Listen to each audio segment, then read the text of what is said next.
So hello, my name's Drew Yeager. I'm one of the co-founders and directors of Club Soda. Club Soda is a mindful drinking movement. We're all about helping people drink more mindfully and live well, whether you are somebody who is cutting down or taking a break or quitting. And one of the things that we're really passionate about in Club Soda is research and the amazing work that academics are doing, exploring all sorts of different aspects of our drinking culture and behaviour and the ways in which we change and the ways in which different people change their drinking. And I'm really particularly excited about this topic.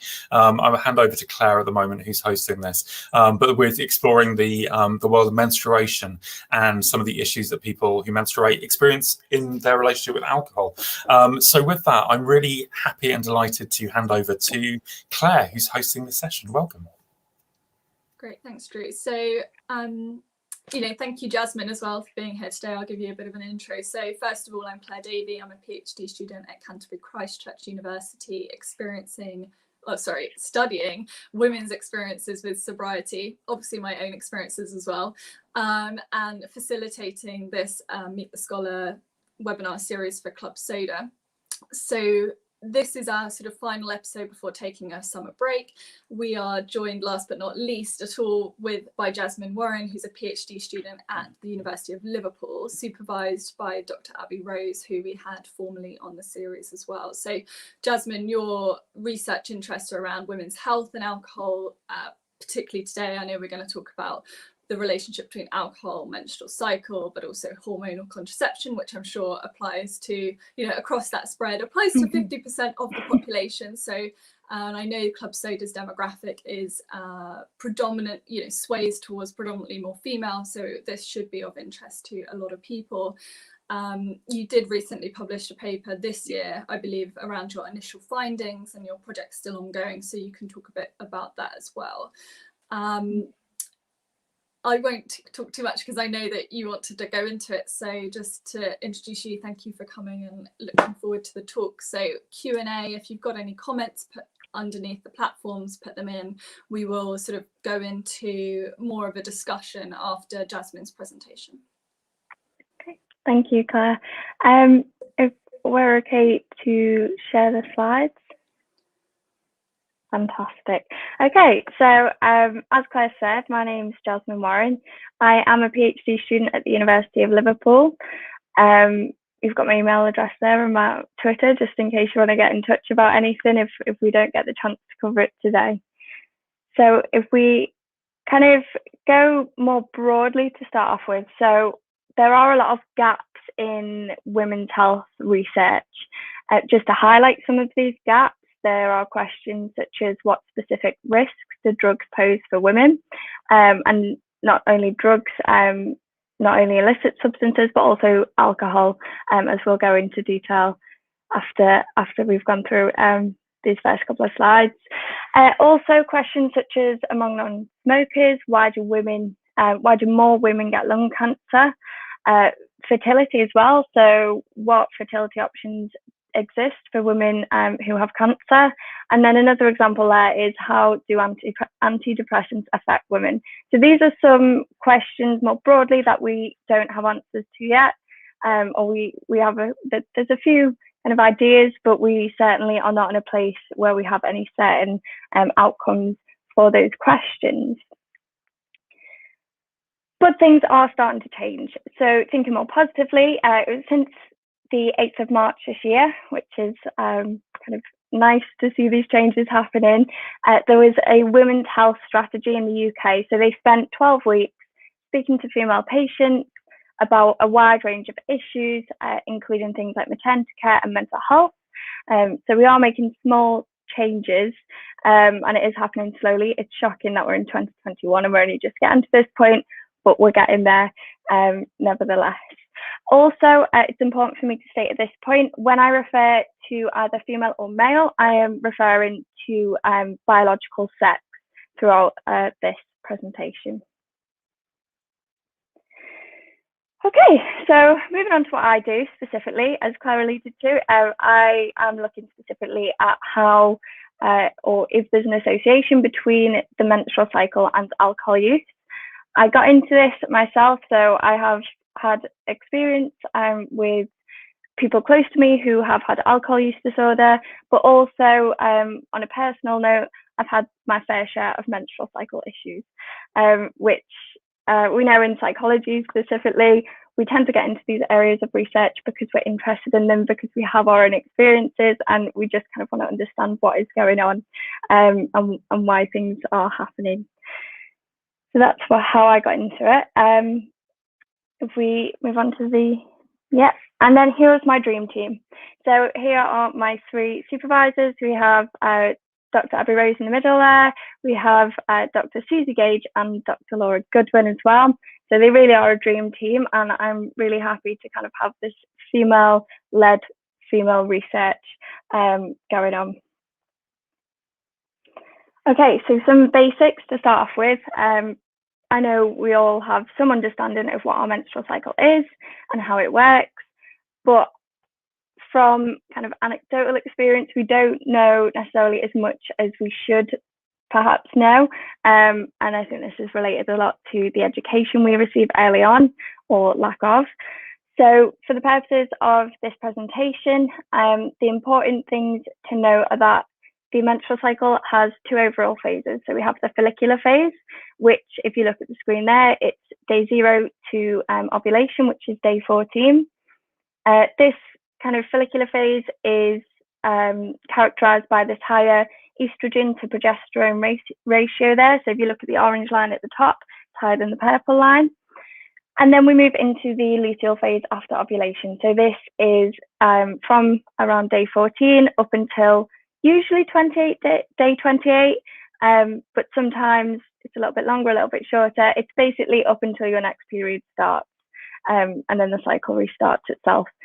The luteal phase as well, you can see there, the purple line overtakes the orange line, so our progesterone is higher than our estrogen.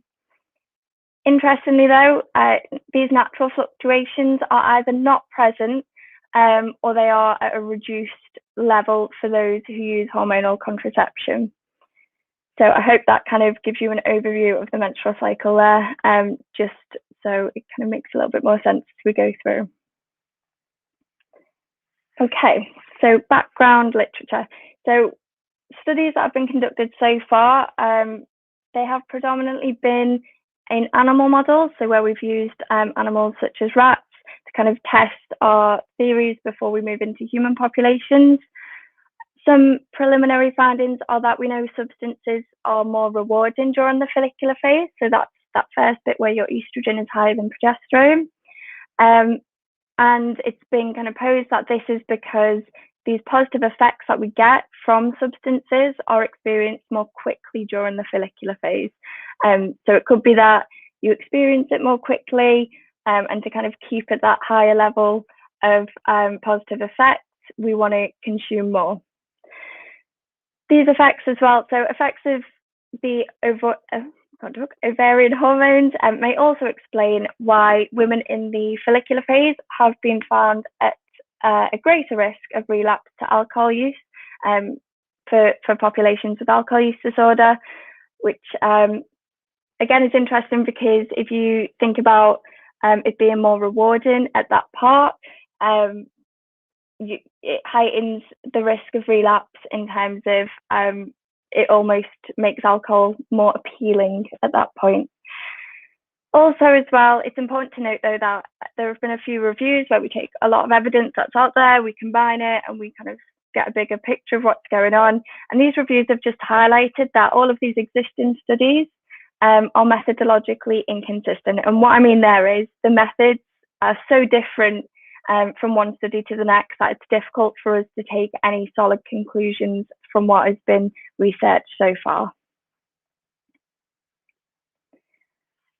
Also, we need to be considering things like contraception and other factors. So as I said before, we know contraception can reduce hormonal fluctuations over the cycle.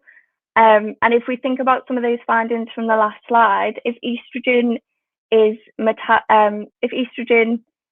higher in the follicular phase, and we know that estrogen also helps the alcohol metabolize more quickly, it might increase this reward response.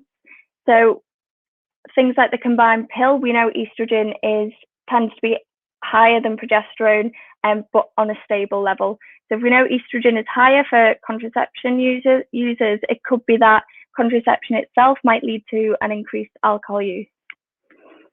Also, reviews, again, the reviews I mentioned on the last slide have suggested that we need to be considering additional factors, including contraception, but other factors that we know both affect alcohol use but also fluctuate over the menstrual cycle. So these things are factors such as mood, things like stress and how we experience and cope with stress, and things like PMS as well, so premenstrual syndrome.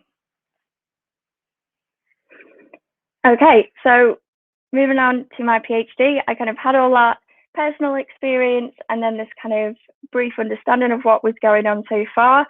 And that led me to the position I'm currently in, which is this body of research looking at the association between the menstrual cycle and alcohol use. My key questions for this PhD are: how does the menstrual cycle and hormonal contraception affect alcohol use? And also, what are the roles of other variables? So again, things like stress.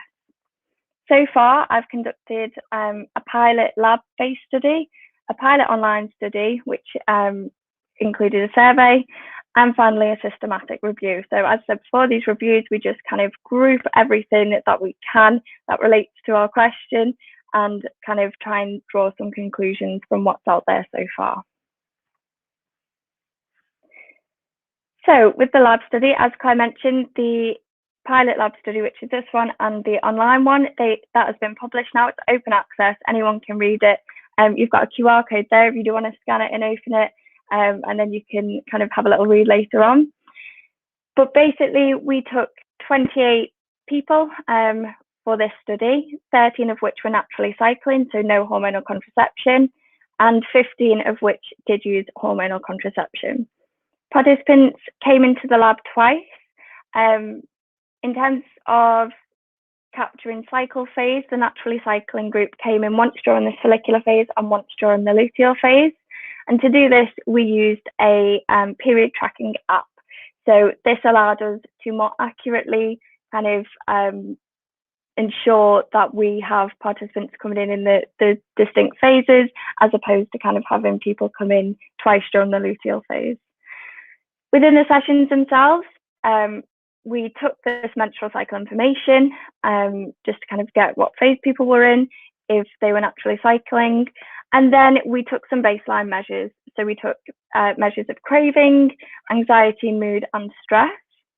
Once participants had done this, we administered a 10-minute taste test where participants could consume as much or as little of a white wine spritzer as they liked. And then following this, we took some post-consumption measures, so things like mood again and a stress statement. What we were measuring at this point, we were interested in the craving on entry to the lab, so whether the phase itself affected craving, and then also whether that then influenced subsequent consumption of alcohol. The results for the lab study showed that those in the follicular phase, so this is for the naturally cycling group, those in the follicular phase had higher alcohol craving compared to the luteal phase.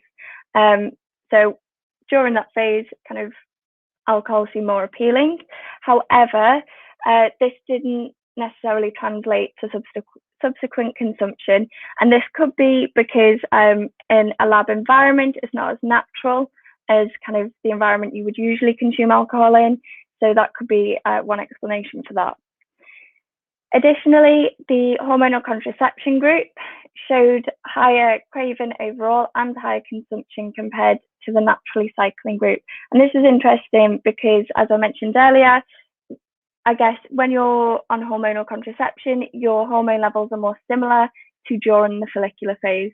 So that's kind of how that can relate to the naturally cycling group there. And again, going back to the initial literature, this could be because we have this higher reward sensitivity during the follicular phase compared to the luteal phase. Okay, so moving on to the online pilot study. As I say, it was a survey. We had 262 participants, 118 of which were naturally cycling and 144 using hormonal contraception, which is interesting to what Claire said before, about 50% of people are kind of using contraception. So in terms of the participants themselves, they came into this, they completed an online study using a link. Again, you've got the QR code there if you want this in more detail. And the survey itself looked like this. So people completed some menstrual cycle questions, and as well as this, their contraceptive type. So I'm aware that I've spoken a bit about the combined pill, but we know there are other pills and other contraceptive options, such as the implant and as the injection and things like that. We then measured alcohol use over the past week, which kind of just is a measure of how many drinks and what was consumed, so that we could work out total units of alcohol. We also measured craving over the past week, as well as impulsivity and stress. So we took the craving, impulsivity and stress there based on the previous reviews saying that we need to kind of make sure we get the whole picture here. We need to think about factors that fluctuate over the menstrual cycle, which may impact alcohol use. And what we found, so similar to the lab study, we found that the contraceptive group consumed significantly more alcohol than those in the naturally cycling group. And they were also more alcohol inclined, so they had higher levels of craving for alcohol. Additionally, we did a regression analysis, so we were looking at kind of what might be predicting the alcohol consumption. And the naturally cycling group showed that stress, craving, and impulsivity were all associated with alcohol consumption. However, in the contraceptive group, it was only craving that was associated with the consumption. And one possible explanation for this could be that those naturally cycling have more factors that are fluctuating, which then may go on to affect consumption itself, compared to those on contraceptive, on hormonal contraceptives, because they have these relatively stable hormone levels. Okay, the final kind of study I'm going to speak to you guys about is the systematic review. We are just at the end of write-up with. So our questions were, do females consume more alcohol at specific menstrual stages? So again, the follicular versus the luteal. And do hormonal contraceptive users display different patterns of consumption due to the compared to the naturally cycling females? So in terms of a method for a review, what we do is we have our questions, and then we go out there and we have to come up with our eligibility criteria. So for our review, we wanted to ensure that we had access to English articles written in English or an English translation available. We also wanted to only include healthy premenopausal human females. So we kind of wanted a sample of healthy females who haven't yet gone through menopause. Also, we restricted the age of the participants to 18 to 40, again, just to avoid any potential menopausal samples. And also, we wanted our participants to have no current or history of either alcohol or drug misuse. We also included studies with either naturally cycling and or a contraceptive group. And then finally, we excluded any research that had a sample of individuals who had been diagnosed with premenstrual dysphoric disorder. So we included PMS, so premenstrual syndrome, because that is kind of a widely experienced phenomena, but the premenstrual dysphoric disorder was excluded because it's kind of a clinical diagnosis. In terms of how many studies we found 16 in total, which is a very small amount for a review. This kind of, again, just highlights the need for kind of female-specific research. Of the studies, we found 11 diary studies. So this is where participants will have been will have kind of recorded their alcohol use and other symptoms kind of on a daily basis. There were 3 studies that were lab-based, so similar to the study that we conducted. And then finally, there were 2 mixed methods, so where they had participants come into the lab but then also track consumption as they went along the study as well. The results in brief, as I say, we are still kind of writing up this paper, but similar to the reviews earlier on, the studies all use different methods, which makes it very difficult for us to compare the results across them. Those that did find an association between the menstrual cycle and alcohol use found different results as well, which is really confusing. So some would report higher consumption in the follicular phase, some would report it in the luteal phase, and there were these additional factors that come into play as well. So one study found that those in a high PMS group, so they have a lot of premenstrual symptoms, they kind of have more, the menstrual cycle itself had more of an effect on alcohol use than those in a low PMS group. So these are kind of the findings so far. Additionally though, I remember one study found a peak in consumption in both phases, which was interesting. In the follicular phase, it was kind of more towards ovulation, and then in the luteal phase, the peak was during kind of your during the period just before your period. That makes that's an interesting flow of words there. But yeah, so completely mixed findings. Some peaks in the follicular phase, some in the luteal phase, which kind of makes you question, well, perhaps we do have peaks in both phases, but maybe the motivations underlying consumption might be what is shifting there, which I know a recent paper has reported on that. So our conclusions are that the inconsistent methods are likely to be what has led to these mixed results. As I say, peaks in both phases could suggest more of a cyclical pattern there, like we may have these peaks in both phases, but then we need to look at the motivations for consumption within those. Future research though, we need to be using methods kind of similar to the diary study, where we need to take measures on a day-to-day basis. We know there's a lot of individual differences, there's a lot of within person effects as well as between person effects. Additionally, we need to be considering PMS and, as I say, drinking motives. And also we need more research comparing contraceptive users to non-contraceptive users. So in terms of our next steps with this PhD anyway, we are currently conducting a diary style study where we send out links to complete surveys almost on a daily basis, but just to capture the kind of alcohol consumption and other factors such as stress at different points in the cycle. We've also broken it down a little bit more. So we have our follicular phase and we have our luteal phase, but we've broken it down into the period itself, so the days when you are experiencing menses, the follicular phase more generally, so when you're in the follicular phase but not bleeding, the luteal phase more generally, and then the premenstrual phase, so the week leading up to the next period. We're also conducting a larger online study. So we've taken the pilot itself, we've kind of refined the measures, and we're kind of going to try and get a bigger group of data there for us to analyse.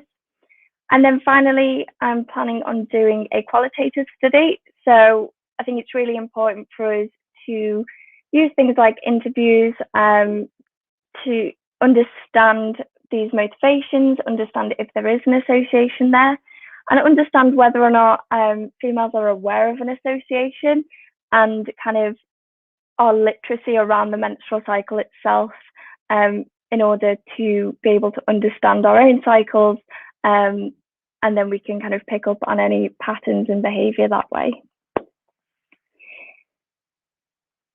So what you can do, so just thinking about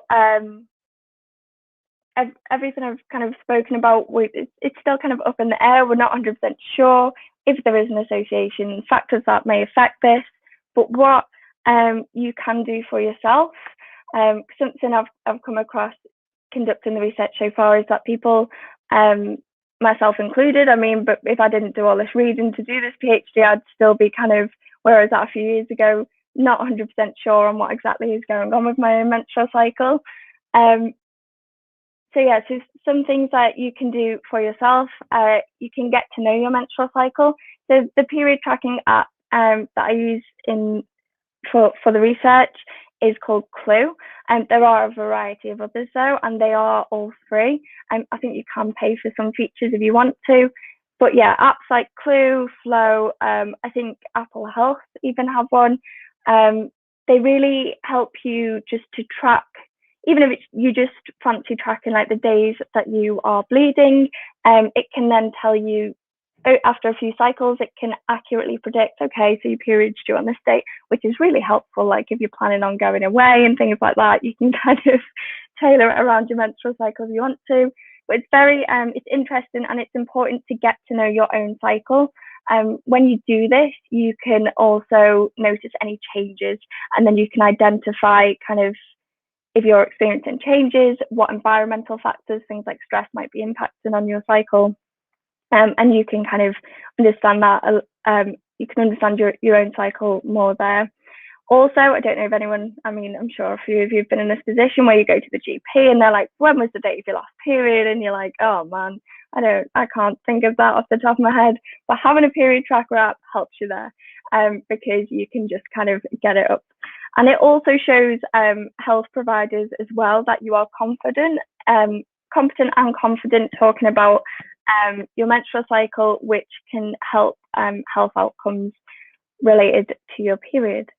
Also, so if you get a cycle app, I'm seriously advocating this, but it's really important. And then you can start tuning into your own behaviour. So thinking about things like alcohol use, you might, if you're aware of kind of fluctuations in behaviour, you may start to understand fluctuations in mood. I know these apps allow you to track things like mood and sleep as well. So if you can kind of understand that a little bit more, you might find yourself a little bit more emotional one day, and then you can just check your app and you're like, okay, that's why. So rather than thinking, oh, because I've done it myself, I've been like, oh, I'm overreacting to something, and then I actually check and I'm like, actually, this is normal for me. It's totally fine. Yeah, so it can help you really tune into your own behaviour there. And then finally, if comfortable, the app allows you to talk about your cycle. I was listening to a podcast yesterday about periods, and the guest on the show mentioned that they had like a goddaughter who had just started her periods aged 11 and had already downloaded a period tracker.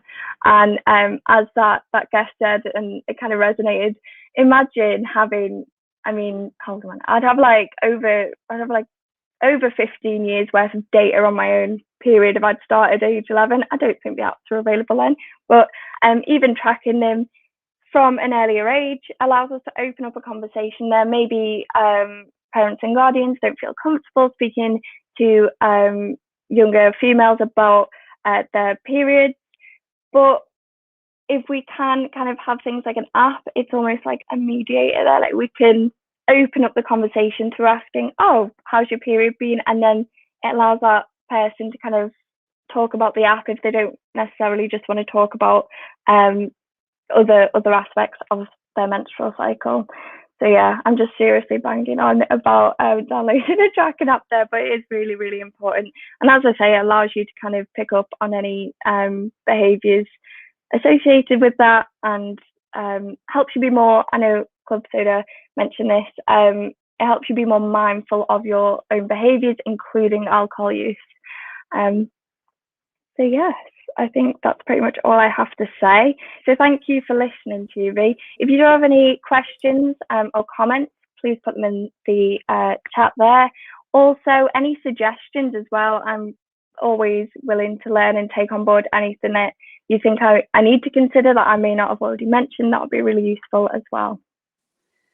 Great, thank you, Jasmine. That was fantastic. A comment that came in the chat from Nicola was just about she had previously studied the links between menstrual cycle and women's performance in sport and weight loss and attitude to training. So I think, you know, that ties in with your comments around the period app and or, you know, pen and paper. You don't have to share your data with big tech companies if you don't want to, but thinking about how it feeds into a variety of experiences.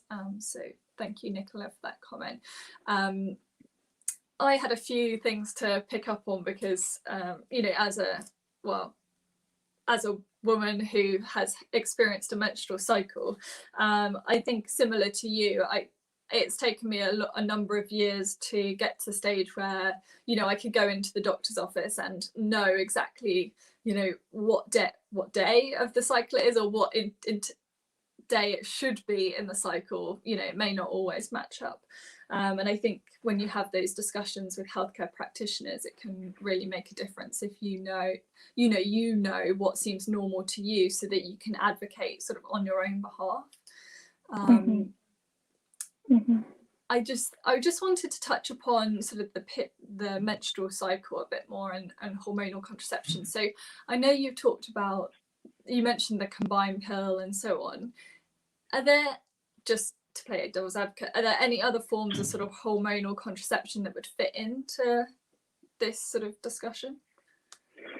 Yeah, definitely.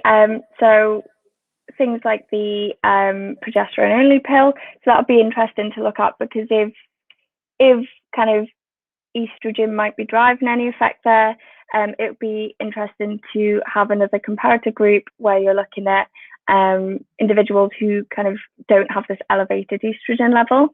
I guess the constraints of the current research are that we don't include these groups. I think moving forward, and kind of with enough resources, you can kind of take on additional forms of contraception. It's interesting that you mentioned that as well, because there was a study that came out recently that was looking at progesterone levels as opposed to estrogen levels, and they kind of found that progesterone almost has kind of, I guess, a protective effect against the kind of relapse into alcohol use disorder itself. So that's an interesting finding, that perhaps it's not estrogen driving the effect, perhaps instead it's progesterone having this protective mechanism. Yeah, sort of a push and pull debate, I guess. And what about the IUD or different IUDs? Are they included? What do you think about that? Yeah, so we include the copper IUD, that's because those using that particular type of contraception, it doesn't include hormones. So those using the copper coil would fall into the naturally cycling group. We don't include the Mirena. Again, it's just a sample size issue. We don't have kind of the resources to be including each type. I mean, ideally, I'd love to, like, you'd go on and you'd have all the samples, everybody could be involved, but for now, that's kind of, we are focusing on the combined pill and naturally cycling group. That's fine. I just think that sometimes, especially at the age at which women, you know, go on to hormonal contraception at all, you know, they aren't always provided with the details of what they're on, how that's different to alternatives, and so I just want to run through like some of those alternatives and whether they are hormonal or not hormonal. So that's just an education from my perspective as well. No, that's really interesting. Sorry, I'm just thinking about kind of anecdotally and speaking to friends and things.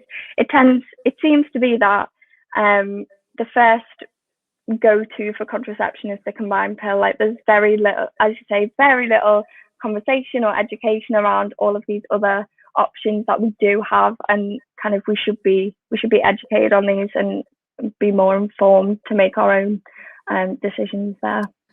Yeah, I think, you know, some of that is due to like NHS costs. Like, a coil is more expensive to fit. I think also, again, this is slightly off the topic of alcohol, but I think perhaps I'm going to put us in the same age bracket here, that perhaps when we were younger, there was also this drive to prevent teenage pregnancies. And so they were more focused on things like the arm implant, because that couldn't be, there was less failure rates obviously on that compared to taking a pill. So I guess it depends on what the public health initiatives are at that time as to what they're going to promote to young women, which I think also needs, you know, women need to take that into context when they go to the GP and think, you know, hang on, they are promoting this, but is this the right option for me?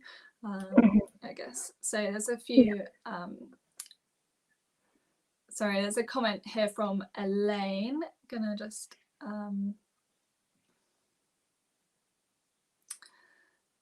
yeah, so she was saying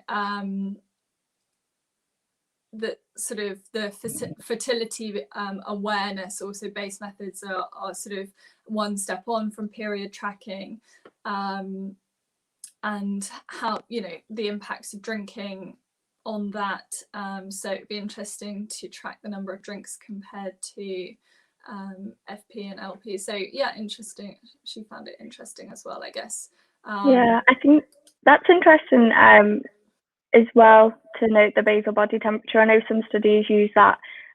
So as I say, I use period tracking apps to kind of determine cycle phase, but some studies do use things like the actual hormone levels themselves, things like basal body temperature, as Elaine said. But then also, I feel like it's kind of hinted on there is the fact that, you know, our alcohol consumption can affect our menstrual cycle. Like the relationship can go both ways, which is kind of really important to consider as well.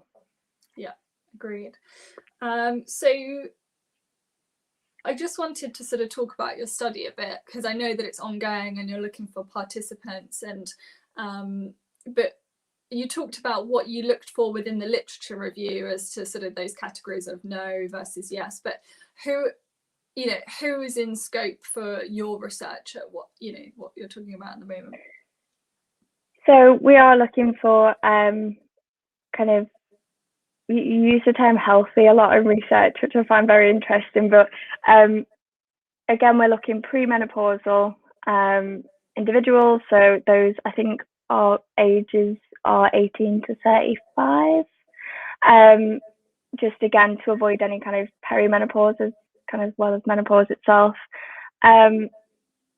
Also, those who do not have a history of substance use or alcohol use disorder, again, just because kind of within research, we are trying to control for additional factors that might affect it. Again, ideally you'd have an alcohol use disorder group, have a non-alcohol use disorder group, and kind of you could look at get the bigger picture there. I know there's research in Monash University looking at doing quite a similar study, but looking at those with alcohol use disorder. So that there is research being conducted out there, and it is increasing, and hopefully it'll give us a better idea of the whole picture.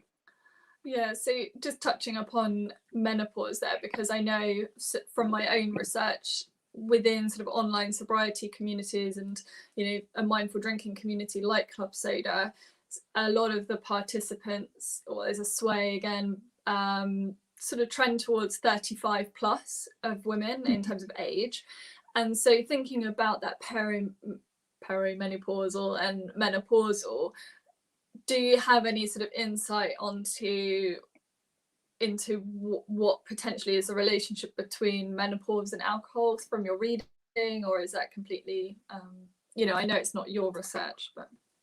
Yeah, well, I mean, from what I've read, if we are aware that these hormonal levels are likely to have an association with alcohol use or alcohol craving, then given the impact that perimenopause and menopause has on these hormone levels, it's very likely that there is an association there. I know a few years ago, I think they were doing a study in Scotland. I've not heard anything since, but that was looking at kind of an older female population.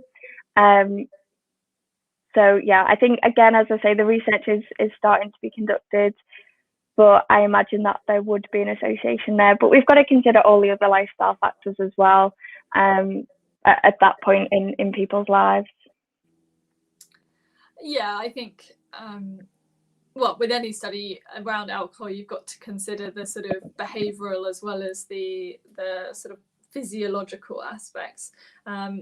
Within your study, you know, your pilot studies, whether that was lab or you know, the sort of diary approach with the app, did you find any skewing towards particular ages within the group that you were looking at, or not? I think the hormonal, so I don't think there were any overall effects, but we did kind of, when you look at demographics, those using hormonal, although not statistically significant, so there wasn't an official difference, but those in the hormonal contraception group tend to be a couple of years younger, just from kind of looking at the data. Again, it wasn't statistically significant, but it's interesting because this kind of relates to what you were saying about contraceptive use and choice of contraceptives. If kind of we all started off on the pill, a lot of people might just stay on the pill rather than switching up kind of to other methods. Interesting. So perhaps when you're younger, you know, you get funneled or, you know, suggested that you go onto the combination pill, hormonal contraceptive, and then that in turn has an impact on alcohol consumption and cravings. So it may be that, you know, although not statistically evident within your study, that those who are younger then see bigger or more significant changes in alcohol relationship with menstrual cycle. Yeah, I know what you mean. I think, again, ideally you'd do like a longitudinal, get all the data, every bit of data you can. But it's interesting as well that we kind of fall back to the combined pill for kind of people in teenage years, especially given that's usually when people start to experiment and consume alcohol. So that's interesting there as well. And what's your sort of, you talked about sort of your next steps in terms of the mixed methods approach and interviews. What's your sort of hypothesis around the research, or what you, not that you hope to find, but that you, what's your sort of starting hypothesis of that? So I think I don't think there will necessarily people will be aware of any fluctuations in consumption. I guess I'm hypersensitive to it because I'm reading about it and doing it all the time. But I don't necessarily think kind of the average person would be noticing these fluctuations. Maybe through talking about it, it might kind of spark a light bulb, have a light bulb moment. Oh, like, oh yeah, I do actually. But I don't necessarily think that people are aware of it. I think so within the qualitative study, so within the interview, we're going to look at kind of menstrual literacy as well. So how literate are we about our menstrual cycles? Because it kind of goes back to that second to last slide where it's kind of like, well, we need to know about it before we can pick up and tune into these patterns and behaviour before we can talk about it. So I think we might find some associations perhaps between literacy and then recognition of patterns, but I think that's pretty much all I can hypothesize so far. Great. I had a question around your condition, you know, to study in terms of who could join, you know, the study, around this concept of, you know, you don't want people, or not, that sounds a mean way to say it, but, you know, you're excluding people from the study who have a history of alcohol use disorder. Now, how are you defining that or measuring it, you know, in terms of your academic study? So we, if people have previously had a diagnosis, then that would be that would kind of meet the exclusion criteria there. But also we take a measure of alcohol consumption in the past 2 weeks, just to check that it's not at a hazardous level, and if it were, then that person couldn't continue with the study. Yeah, that's kind of how we measure that. So are you using sort of the NICE or the audit sort of scoring? We are taking, so we are putting a lot of trust in our participants in that if they have had a diagnosis of alcohol use disorder, that we take that into account. But then we also, as I say, take that measure of the past 2 weeks to check general consumption. And are you looking for sort of regular drinkers that are if they haven't drunk in the last week, for instance, is that, excluded? How does that work? Yeah, so I think it specifically says you consume alcohol at least once a month, because if we are finding kind of a peak, then a month captures the period, the menstrual cycle itself. So yeah, that's kind of what we. Yeah, and I guess even those who may only drink once or are moderating, they are still going to experience those cravings within the month throughout their cycle anyway, I guess. Yeah, and as I say, we're taking on board a lot of the other factors, so mood and stress, as you say, craving, and impulsivity. So perhaps it's an increase in stress at a certain point in your cycle that leads to maybe drinking to cope. We also take the drinking motives as well, as I mentioned, kind of in the PowerPoint, is just maybe, for example, when you're kind of in your follicular phase, I guess you tend to be, your general mood's kind of, I guess, more positive in that phase, especially leading up to ovulation. I mean, if you want to take an evolutionary psychology perspective, your body's like, right, we've got to go find a mate and reproduce. So you then become a little bit more social. So perhaps people drink more for social motives at that point. Whereas maybe in the premenstrual part of the menstrual cycle, people may be consuming more because we know we find it a little bit more difficult to deal with stress during that point of the cycle. Yeah, agreed. There's a comment from Elaine. How do you control for a potential reverse relationship in the research? For example, does alcohol affect hormonal health? Okay, yeah, so that's a really good question. What we do is as part of our inclusion, is we also try to ensure that our sample are kind of regular cyclers. Sounds really a weird term, but yeah, so they're regularly cycling. So we exclude people who have abnormal menstrual cycles, and this is kind of, I guess, that controls for the effect of alcohol on the cycle, because in theory, if alcohol is affecting the cycle to a point of it being abnormal, then we wouldn't have that as a characteristic of our sample, if that makes sense. I hope that answers that question. Yeah, so you're trying to control that before it actually becomes a relevant finding anyway. But, when we think of women's cycles, how prevalent is abnormal cycling? Because, I would question whether women generally have regular cycles, whether the majority of women actually cycle very regularly anyway. Does that make sense? Yeah, no, that makes sense. So there are kind of, I guess, guidelines out there in terms of approximately how long periods should be. So the days of bleeding, I think it's between is it 3 and 7 days? It should be between that. And then the menstrual cycle itself, so from that first day up until the next period, should be around about 28 days is I guess the goal. I think you should strive for this 28-day goal, but it should be around about 25 to 30 odd days. So and we take that into account when our participants start the study. We take into account we take measures of their average cycle length and things like that. But I guess my challenge would be how often do you find that you're turning people away because or women away because they have an abnormal cycle? Is normal cycling still the majority of women, or do you find that more women are cycling abnormally? Does that make sense? Maybe I've just been really lucky so far. I've not had to exclude anyone. So yeah, I guess I'm probably lucky thus far with the research, because everybody, I guess, has fallen into this normally cycling group.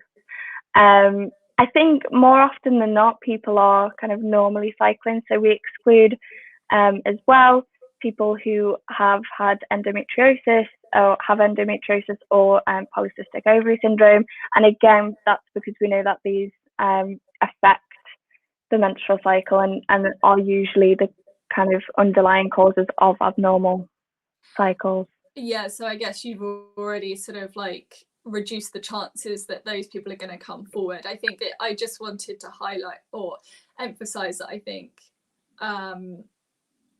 it feels like as women there's always something wrong going on with that cycle that's not quite right, or especially throughout stages of your menstrual life. It could be great 2 years and 2 years really bad, and so abnormal impacts of or abnormal experiences of the menstrual cycle might be quite normal for some people. And so I was just interested to see how many did fit into the normal bucket, but if you've already struck out a lot of those, then that would make sense. Just checking the comments. Elaine said that answer made sense. That's great. Well, thank you so much for taking the time to be here. I'm sorry it was like a 101 investigation / interview and about periods and all that kind of good stuff, but I just don't think that this is talked about enough. And I think your research is very valuable, and it does also lead to questions around why isn't there more of this, but also the demand. There should be research into those abnormal groups as well, whether that's the menopausal groups and abnormal cycling, because we love to be able to control everything, don't we? And that's why women often get excluded from other studies, which are basically just about men, because the cycle disrupts all of that. So this is kind of reinserting the gap in our knowledge, which I think is so important. So thank you so much for being here with us today and sort of winding up the first season of Club Soda's Meet the Scholar. So thanks very much, Jasmine. Cool. No, thank you for having me. It's been great. Great, thanks. We'll sign off.